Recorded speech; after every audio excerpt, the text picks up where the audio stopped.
Welcome to Indus Special. I'm Ejaz Haider. U.S. Envoy for Peace and Reconciliation in Afghanistan, Ambassador Zalmay Khalilzad, made a stop earlier today in Islamabad before leaving for Doha, where he's scheduled to go into an 8th-round huddle with the Taliban negotiating team. Earlier, Khalilzad also went to Kabul and later tweeted, "Wrapping up my most productive visit to Afghanistan since I took this job as special rep. The U.S. and Afghanistan have agreed on next steps, and a negotiating team and technical support group are being finalized." Before heading to Pakistan, he tweeted again, "I am off to Doha with a stop in Islamabad. In Doha, if the Taliban do their part, we will do ours and conclude the agreement we have been working on." Our sources say that Khalilzad exchanged notes in Islamabad with Prime Minister Emran Khan in light of Khan's recent meetings with US President Donald Trump last month. The perception is that the upcoming round of talks will be able to break the logjam on some of the sticking points, the US wanting the Taliban to cease fire and agree to talk to the government in Kabul, while the Taliban insisting that the US must announce a withdrawal timeline before the process can enter the next stage. A few days ago, talking to the BBC, the Afghan Taliban spokesperson in Doha, Sohail Shaheen, was reported as saying that we have divided the Afghan issue into two stages, one external and the other internal. The negotiations underway in the first stage have reached the concluding stage. If these talks turn out to be successful, then in the second stage, we will hold talks with all Afghan parties in which the Afghan government too can participate as a party. Meanwhile, former Afghan president in an interview to Tolo News is reported to have said that so far the process is not Afghan-owned, adding that while we want relations with Pakistan and have supported the US efforts for the peace process in Afghanistan, we will not accept the US and Pakistan's deal on our soil. To discuss this issue further, we are joined by Emran Feroz, a journalist based in Germany, Intizar Khadim, a journalist based in Kabul, Hamdullah Hamdard, an analyst again based in Kabul, and Najmuddin Shaikh, who is a former foreign secretary, and he joins us from Karachi. Mr. Feroz, if I begin with you, what are you expecting? Do you think, as I said, the logjam could be broken? This is the 8th round, and Ambassador Khalilzad seems optimistic. He has exchanged notes with the government in Kabul, also exchanged notes in Islamabad, is now headed to Doha. What are your expectations? Yes, thanks for having me. Well, many people are optimistic because of these talks, but I think what we should not forget is the ongoing violence in Afghanistan at the moment. We have seen insurgent attacks that have killed many people. The recent UNIMA report also pointed out that pro-government forces killed more civilians in the last 6 months than insurgents did. And yet, actually for many people on the ground, it's kind of difficult to follow peace talks while so much violence is going on on the ground. That's a very important point, and that's a point that lots of people have actually made ever since we started discussing off and on these rounds in Doha, and that point is well taken. But let me go to Mr. Khadim here in Kabul. Khadim, there's the issue of ceasefire, and one of the expectations is that after this 8th round, likely to be some kind of agreement on ceasefire. The idea that nobody wanted to sequence it in terms of the Taliban asking the US to first announce a withdrawal timeline, the Americans asking the Taliban to talk about ceasefire and talking to the Kabul government. But perhaps there could be some kind of simultaneity instead of sequencing it, that both sides actually come up with their respective announcements. Do you think that expectation is justified? In Afghanistan, or maybe in Kabul, you see people, they just remain bystanders. They just remain rivers. They did not have any say. They did not have anything to do. Well, currently, as Mr. Shaheen said, that we divided by two parts. Of course, that's a two-part, but that's interconnected. We cannot put up both issues in separate places. That's the complementary of each other. If you are talking with Americans, or if Americans are trying to iron out their differences with you, and you would like to forget each other for the last 15 years, well, that's fine. Americans should leave Afghanistan, and they have to be out of Afghanistan and Kabul. We do not need people who are not thinking of the Afghan benefits, but only thinking of their own self. Khalilzad, for the time being, is just representing the American strategic vision. They are just doing some brazen political maneuvers, which is not appreciated by a lot of politicians, by a lot of national people in Afghanistan. At the same level, Taliban are just doing their own part with the Americans. But what about the elephant in the room? What about the inside talk between the Taliban and the Afghan community, the Afghan politicians, the Afghan nation? But that's what people are expecting. That's what people are expecting on all sides. That and as Sohail Shaheen also said, that the next stage is, of course, the intra-Afghan dialogue. Well, true. Let me elaborate on this part more. The Americans are trying to ensure themselves that after peace deal, Afghanistan should not be posing any type of threat to Americans, into the American allies, into the American interests.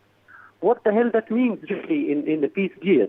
What American interest means in what the American allies mean? So Uganda, or maybe in any far-flung country in South Africa. Well, don't you think that from the American perspective, obviously the very reason they attacked Afghanistan 18 years ago had to do with what they say Afghanistan's soil being used for planning and executing an attack on the U.S. soil. I will come back to you. That's an important point, and I would want to further elaborate this point. But let me pull in Ambassador Shaikh here. Shaikh, what are your expectations? I know I've spoken with you a number of times on this issue, but do you think there is the reason for more optimism this time, especially with reference to the 8th round? Well, I think there is reason for optimism. That flows from the fact that Mr. Ghani Baradar is now part of the team. Those who were released from Guantanamo in exchange for Bergdahl are part of the negotiating team. And that these people are really, I think, focused on trying to find a peaceful way out of this particular situation. Now, currently, it's quite right, as has been said, that there has been more violence. Taliban hold more territory than they have ever since 2001. But there is they hold more territory, they influence more territory, but in terms of the area which is genuinely under their control, I think it would probably be Helmand and Uruzgan as the principal points, and pockets in Kandahar that are primarily under Taliban control. So there is room there for the fact that the Taliban feel that their position may be more advantageous following a ceasefire than after that. Now, with regard to the ceasefire itself, I think there is a genuine fear, I think, in some quarters that Hamdullah would not want to declare a ceasefire, given the enthusiasm with which his foot soldiers met with their met with their Afghan counterparts in the cities, and genuinely seemed to think that now peace was on its way, which shows a certain amount of fatigue on the part of the Taliban also, something that I thought was also reflected in the two letters that the Taliban had written first to the President Trump and then to the American people. All this seems to suggest to me that there is room for enthusiasm, for optimism on this score. Let me take this a little further and suggest that now Afghanistan will continue to be heavily dependent on assistance for many years to come. The assistance that is supposed to end in 2024 will need to be extended for at least another 10 years to bring some semblance of stability and some degree of financial accountability in Afghanistan by the current administration. That's the post resolution obviously stage, and I will come back to you on that. But for now, I want to stick to this meeting and the fact that perhaps we can expect some kind of announcement with reference to a ceasefire. And as I said, instead of sequencing it, to do it simultaneously. Mr. Hamdard, what do you think of that? Is there a possibility that there can be an announcement with the Taliban saying that we're going to do this, and the Americans also simultaneously saying or announcing some kind of withdrawal timeline? I believe that the agreement that will be reached between the Taliban and the U.S. Special Envoy, Mr. Zalmay Khalilzad, that's only about the time frame of the withdrawal of the U.S. troops from Afghanistan, plus that Afghanistan will not plan any terrorist attacks, or there should not be any terrorist group in Afghanistan that would attack any other country, the neighboring countries, or U.S., or it will become a threat for other countries. So only these 2 points will be agreed upon, and I think it will be practical because it is also negotiated with the Afghan government, and Zalmay Khalilzad has the agreement of the Afghan government in this regard. One more important thing I'd like to point out that is that as long as the Taliban would not agree to talk with the Afghan government, which is representing the Islamic Republic of Afghanistan, and the 15-member delegation or negotiating team that is established at the moment during the presence of Zalmay Khalilzad in Kabul this week, if they do not agree to talk with the Afghan government and to start the intra-Afghan negotiation, I guess there will be no peace deal. And as Zalmay Khalilzad has said before as well, that as long as everything is not agreed, nothing is agreed upon. So Taliban should be very careful, and they should. I suggest that they should agree to talk with the Afghan government, which is representing the Islamic Republic of Afghanistan. But you don't think that's going to happen at the end of this round? No, it's not going to happen during this round, but probably at the end of this round, Zalmay Khalilzad is trying to get Taliban to the negotiating table with the Afghan government's delegation, the 15-member delegation that is introduced to them with a technical group that will be facilitating them, both Taliban and the Afghan government technically.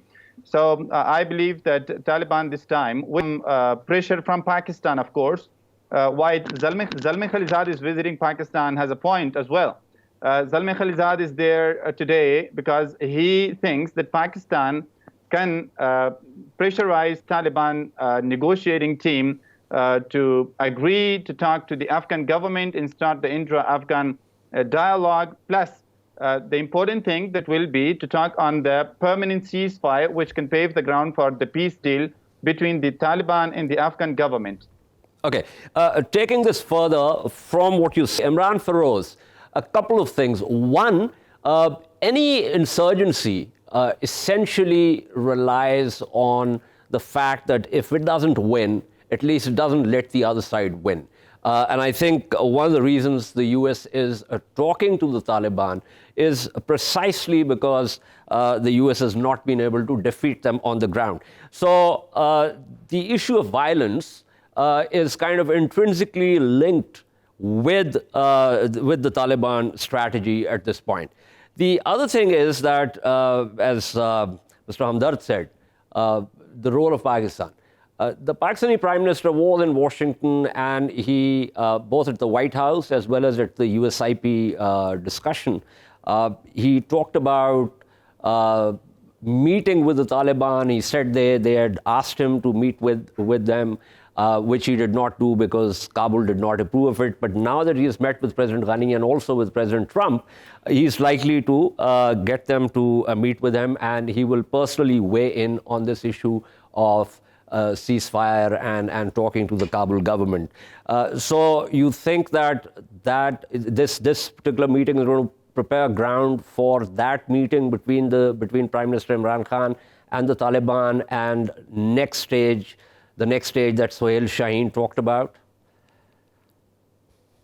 Yeah, I think there are a few important points we shouldn't forget.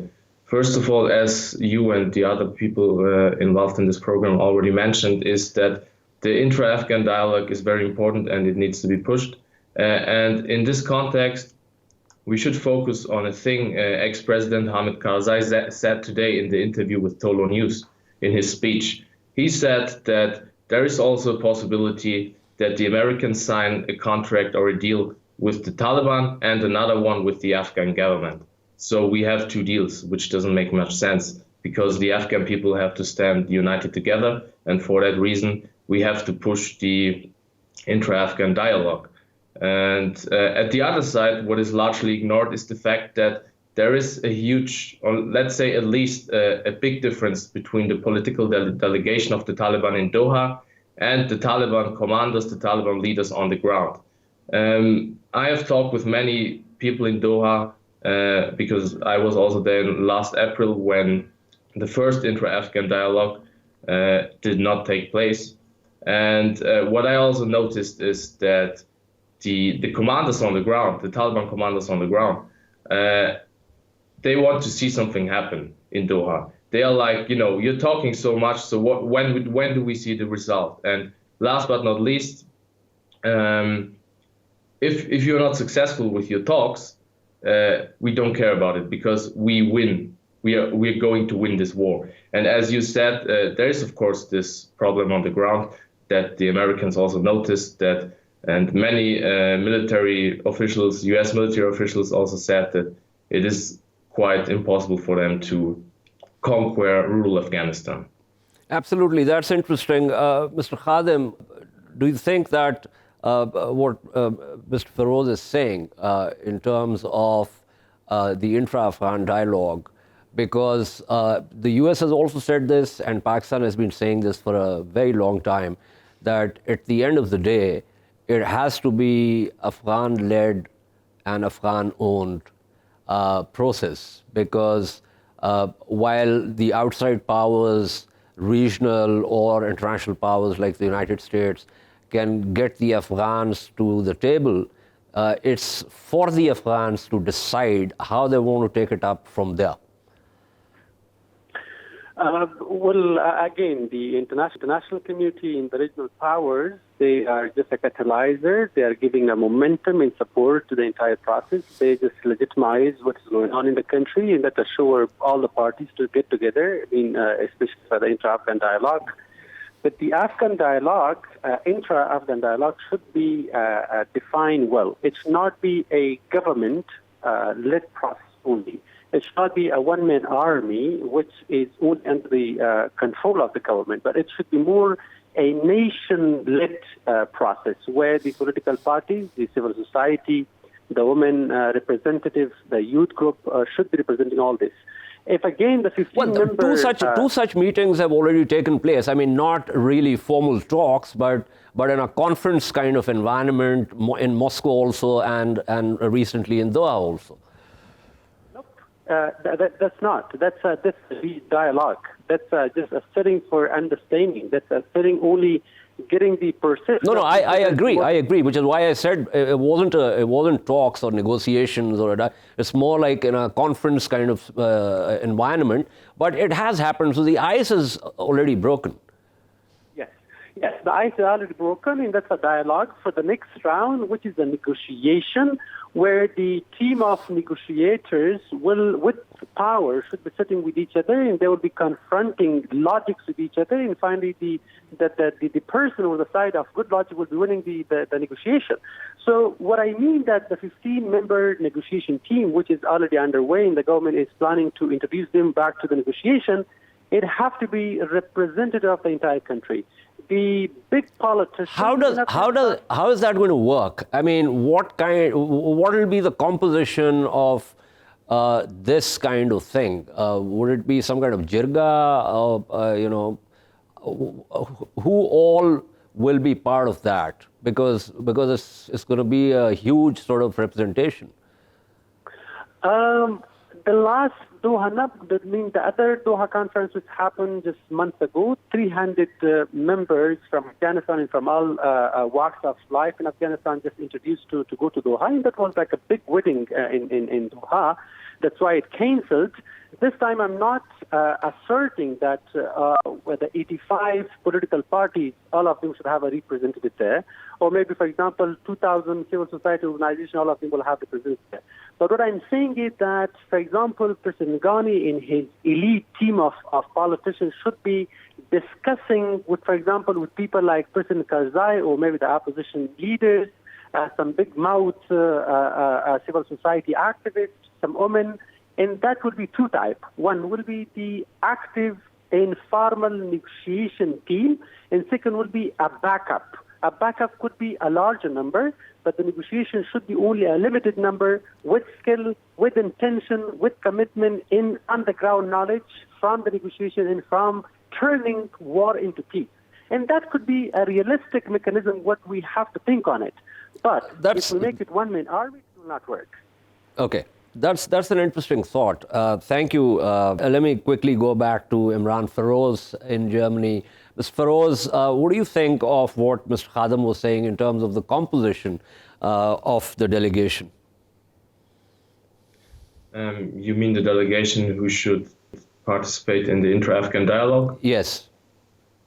Yes, I agree with him. It should be a nation-led gathering, and people from all different corners should sit together and discuss about the future of Afghanistan. And as he already mentioned, in April, there was this long list with many participants, and the Taliban made fun of it and said, we don't want an Afghan wedding, this is not a wedding party or whatever. And at the end, the whole dialogue, the whole conference did not take place. And a few diaspora Afghans were also there. I participated as one of them, and we just sat together with the Taliban, but it was just an informal meeting, and many other people are missing. So it's very, very important to have all these people, including people from the diaspora, including people from different political parties and civil society activists and all these kind of persons to make a successful talk. But on the other side, as I said before, I think we don't have so much time for it. So it should happen quickly.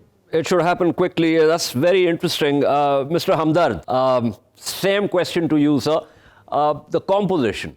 And I'm assuming that if as two of my guests, Mr. Feroz and Mr. Khadim, have already said, that the composition, that this has to be all-encompassing. So it's going to be a large number, and I'm assuming that dialogue will have to be in Kabul, on Afghan soil. Regarding the composition of the negotiating delegation that is sent from by the Afghan government, or that will be sent by the Afghan government to talk with the Taliban delegation, when we say that it is representing the Islamic Republic of Afghanistan, it is representing the Afghan government, the Afghan judiciary, and the Afghan parliament, and the Afghan political parties, and civil societies, and other parts of the society that are active here in the under the Islamic Republic of Afghanistan. It does not mean only the Afghan government, but the Afghan government is representing all of us, and it is representing the Islamic Republic of Afghanistan through that 15-member negotiating team they have introduced, or they will be introducing, to talk with the Taliban. And of course, within this team, the people should be committed to the national interests of Afghanistan, and they should have the skills of negotiation to negotiate the peace process with the Taliban and to turn war into peace. That is, with these parts, I agree with Mr. Khadim, and that is what the Afghan government is doing as well. And behind this, I also believe that there should be a big team or a big gathering. From time to time, this 15-member team should update and share the information or share the progress of the negotiation with the Taliban, with that big team in which we have political parties, in which we have some political influential figures, and in which we also have the representatives of the civil societies and women's rights, and etc. So the composition of this delegation, the 15-member delegation, will be representing the Islamic Republic of Afghanistan. All these other parts come under the Islamic Republic of Afghanistan, such as the political parties, the civil societies, the women rights movements, and etc., and some political figures or influentials or tribal influentials. These are the movements that all come under the Islamic Republic of Afghanistan. So we hope that the government will represent the Islamic Republic of Afghanistan in a very well manner, so that we can reach peace. And we also request we expect the Taliban. That's pretty optimistic. That's pretty optimistic. Thank you so much. All the time I have for this segment. Thank you, Emran Feroz, Intizar Khadim, Hamdullah Hamdard. This is all for this segment. We shall at this point take a short break and return to discuss the recent Five Eyes roundtable in London with representatives of the tech industry on the issue of encryption. Stay with us.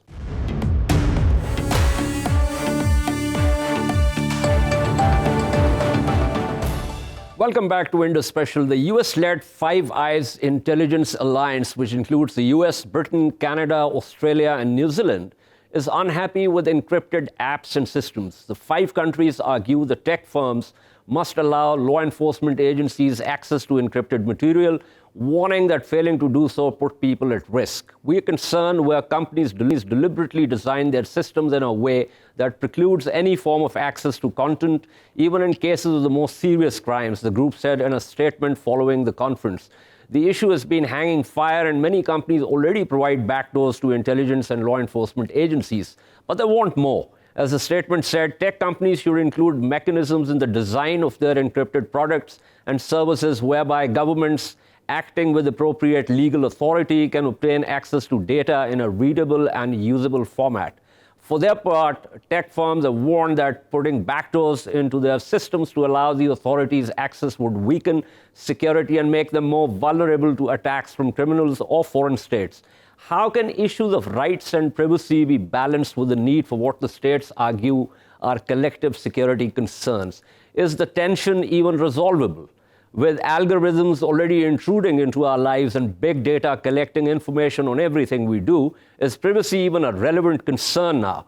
To discuss this, we are joined by Usama Khilji, an analyst, joins us from Islamabad. Taimur Shah, an analyst, deals with tech issues, who's here with us in the Lahore studios. And Ramsha Jahangir, a journalist, joins us from Karachi. Let me start with Ramsha Jahangir. Ramsha, is this even resolvable? I mean, I just talked about the fact that we have algorithms intruding in our lives. Is privacy even a concern anymore? Thank you for having me. Firstly, of course, the past 2 years have been the years of data breaches and data hacks, and social media companies, big tech companies have been held accountable for their breach of data. So, of course, privacy in this age is more important and more relevant than ever. And with this new development, with the Five Eyes companies calling for backdoor access, I feel that privacy is very relevant. As far as if it's resolved, it can be resolved or not, I feel that, it's also that companies that are asking for access, they're compromising on security. They're saying that what encryption basically provides is greater security. It keeps you safe. It protects your financial details. It protects your passwords. It protects your conversations. So what they're implying is that if they want backdoor access, they want to compromise on security and privacy. And coming back to Pakistan, if we talk about Pakistan, recently the government announced that they established a web monitoring system where they plan to monitor grey traffic as well as online traffic, which includes your traffic, online letter record, quality of services, basically everything included encrypted conversations. So surveillance is happening, and which is why I feel that privacy becomes more important in today's age. And Okay. Usama Khilji, my question remains. There's, of course, we were talking about the states wanting to intrude, but there's something completely different which is happening, which has already happened, and which is likely to become even big in terms of big data, which is that even if I have my cell phone switched off, for instance, no matter where I go, my cell phone knows what I'm doing, where I'm going. You crowdsourcing information, which is very benign because I look at it and I say, oh, that road is blocked because there's a lot of traffic there. All of that information is coming from cell phones and passed on to me. So my question about privacy is a broader one. As the infotech revolution moves forward, will privacy be a relevant concern to begin with? You raise important concerns, and you've touched upon a lot of the things that big data provides us in terms of convenience, and also how so much information is publicly available and is crowdsourced. But at the same time, I think what this conference discussed, and something that's really upcoming, new, and more relevant, is encrypted communication, which is used in communication on chatting and messenger apps. So for example, Signal and now even Facebook Messenger, WhatsApp Messenger are end-to-end encrypted, which means that it's very difficult to break into or snoop into conversations on these platforms. Facebook Messenger has also introduced encrypted messaging option, and now they're moving towards encrypting the entire interface. So I think there's a distinction between, say, posting on Facebook or on Twitter or Instagram, and between private messaging applications such as WhatsApp, Facebook, and Signal. And I think that's where the privacy concerns really come up, because you're not really volunteering to post a message or an update for your followers or your friends to see, but you're communicating one-to-one between two people or in small groups, and under the understanding that your communication is encrypted.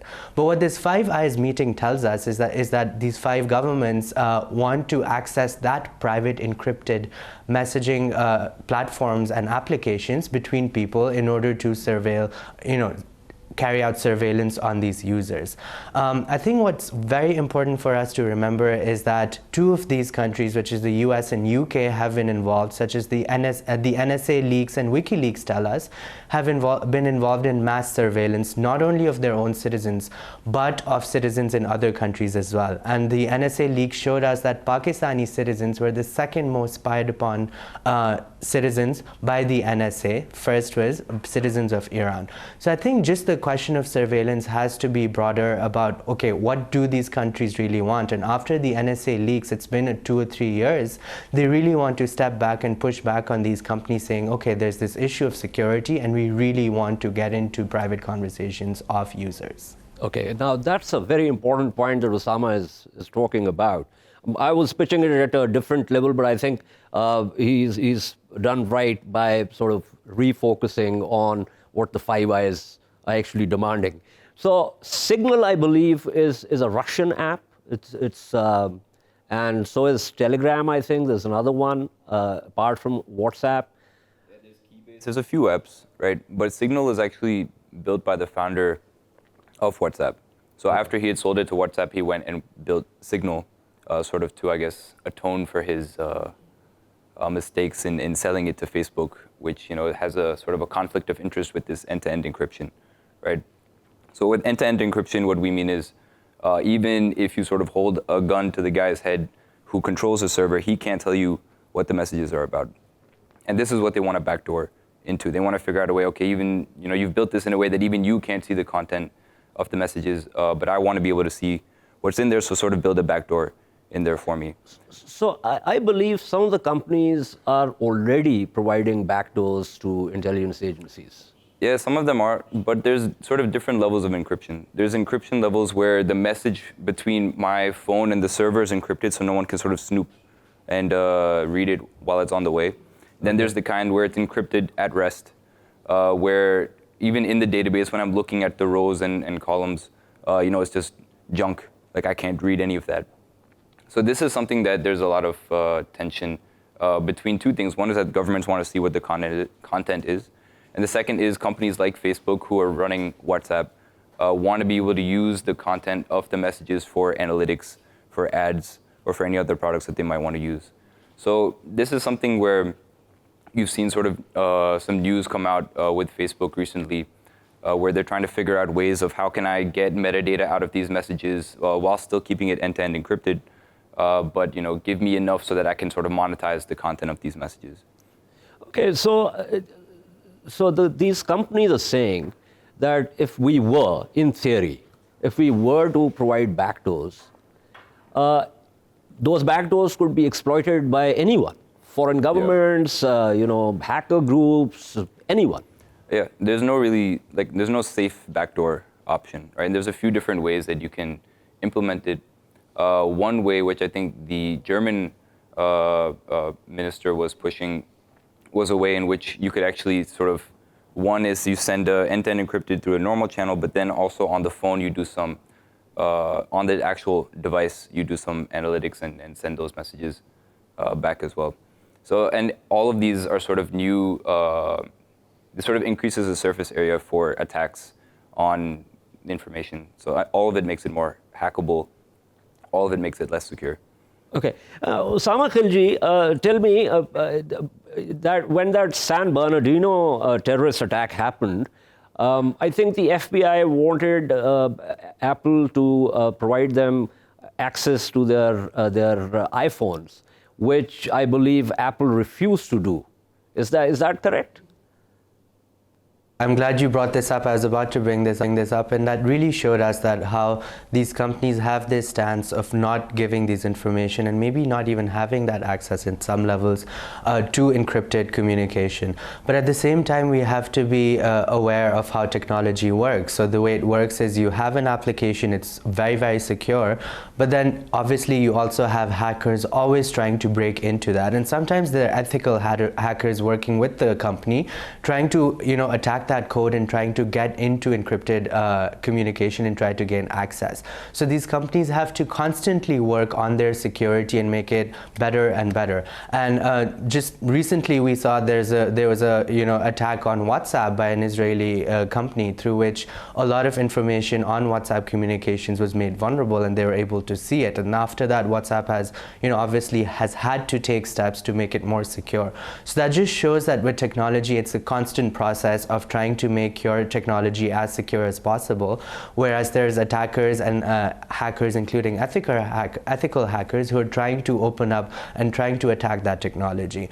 So I think it just means that if there was to be a backdoor for these countries and these agencies in order to access information on these different platforms, they would be very vulnerable. And as Ramsha had also earlier mentioned, vulnerability includes financial information, private conversations, as well as abuse by these governments of that data as well.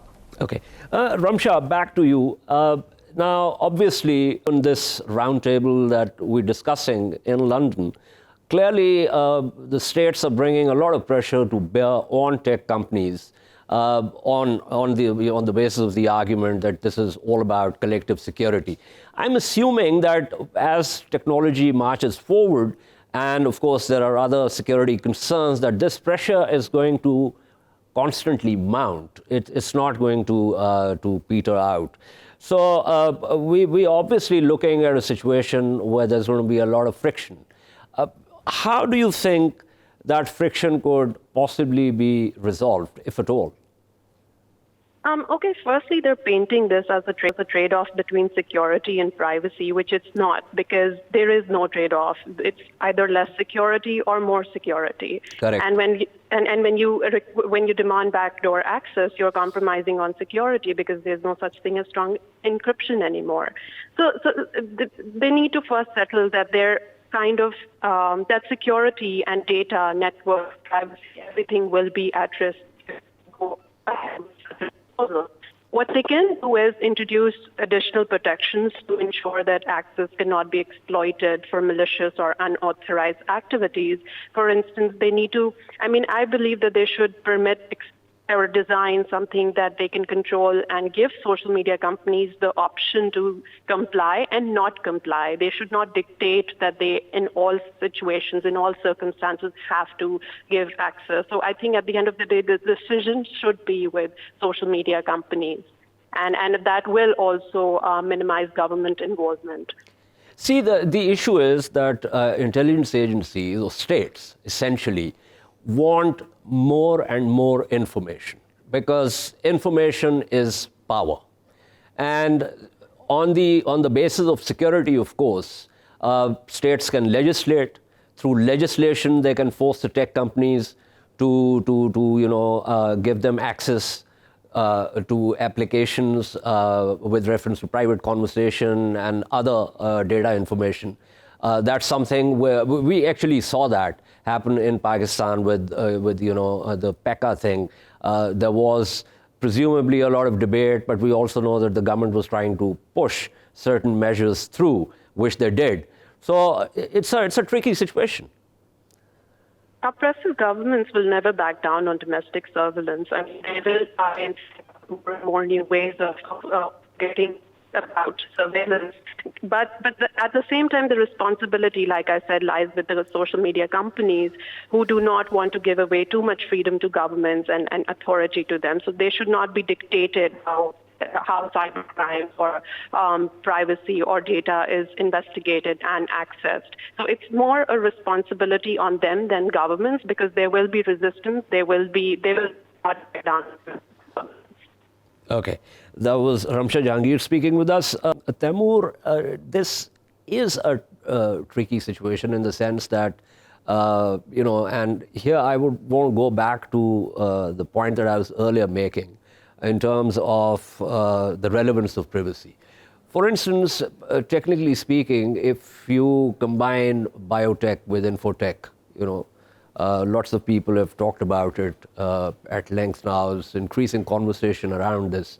You have a biometric chip, for instance, that gives you health warnings, that sort of monitors a lot of things within you, and might be linked to your health manager or your company or whatever, and so it becomes kind of coercive in a way.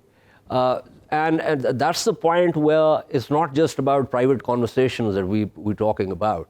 We actually talking about the fact that someone is monitoring our insights, right, so to speak. So, this march is constant, as Usama also talked about. So at some point, the entire idea of privacy will need to be redefined. Yeah, but there are ways in which you can sort of implement these things, like a biochip which keeps track of all of your health vitals, any like IoT devices in your house which keep track of security. There are ways in which you can use those, use those pieces of technology, sort of leverage, all of the nice things that they give you, and still be in control of your data. And that is always about end-to-end encryption, right? I get all the features of what I'm doing. For example, I'm able to send a message from me to you over Signal. And even though there's a communication provider in the middle, that person does not have the physical ability to read the message that I'm sending to you because of the way that they've built it. You can implement similar things in all of these IoT areas, in these biotech areas, et cetera, in ways that actually do give you control over your data. And those things exist now. I know that you use terms because you're so familiar with them. Right. And IoT is Internet of Things. Right. So you've got to explain to my viewer what exactly that means. The Internet of Things basically is exactly what it says, right? One day, and even currently, things like your fridge will be connected to the internet, your thermostat will be connected, your TVs are already getting connected. All of these things, all of these regular devices that you have will be sort of interconnected and able to communicate with each other. So you'll be living in a smart house. Yes, exactly. Yeah. Okay. So Usama Khilji, when we reach that stage of smart things, we already have smart televisions and we have smart cell phones and all of that. I'm not so sure if we're doing exactly the smartest thing by getting all these smart things to do smart things. Would you agree with me? Absolutely. As much as I work in technology, I also, sometimes quite fear it because I usually have location off on my phone. I don't use Siri or those voice recognition applications on my phone because, at the end of the day, like you mentioned earlier, governments want information, companies want data, and data is being tipped as the new gold. Yeah. In history you had coal, then you had gold, now you have data. It's the most valuable, capital. If you look at the most valuable companies in the world today, they're all technology companies and what do they thrive on? It is essentially data. So I think it's also up to the users and for us to realize this and try to, not put so much of our personal information on the internet or online, because that does compromise our privacy and because our data is being sold. In the Cambridge Analytica issue with Facebook, we saw that a lot of data was breached and a lot of it was being sold in order to manipulate people's political leanings by targeting ads towards people based on their personal information that they put up on Facebook. Now, these are things that we need to be aware of and be aware of, careful about what we share. But that also brings me to how Facebook recently has been fined over $1 billion by the US, and even in the UK and in Europe they've been fined so much money for those privacy breaches under Cambridge Analytica. So that shows that governments are also trying to hold these companies accountable as to what they're doing with data. But at the same time, this push has also raised a lot of concerns by citizens, by advocates about privacy rights, and that's become a very important conversation. And because of that push, I think a lot of companies are now realizing this and are moving towards more end-to-end encryption platform, messaging applications on their platforms. And I think that's a good thing for us because we're able to control that information. And like you mentioned earlier, whether governments can make laws and can demand this information, but at the same time, what the government's weakness in this case and the company's strength in this case is technology, because the companies are able to constantly invest so much and innovate in making these technologies more, cutting edge and more secure. But governments then, even if they legislate, the companies can simply say that's not technologically possible for us. So for example, if they want this ghost protocol, if they want a government officer, an intelligence officer sitting in WhatsApp groups, then that group will also be vulnerable to other attacks. And I think the companies will leverage this in order to negotiate with these governments, saying that, okay, hey, I know you want this, but this is not really possible technologically because of the risks it brings up, like Ramsha mentioned, security versus less security and more security. So I think these are things that governments and companies will debate over a lot, but at the end, the companies will have the upper hand. The companies will have the upper hand. That was Usama Khilji speaking with us. I am afraid this is all the time we have for this segment. Thank you, Taimur Shah, also.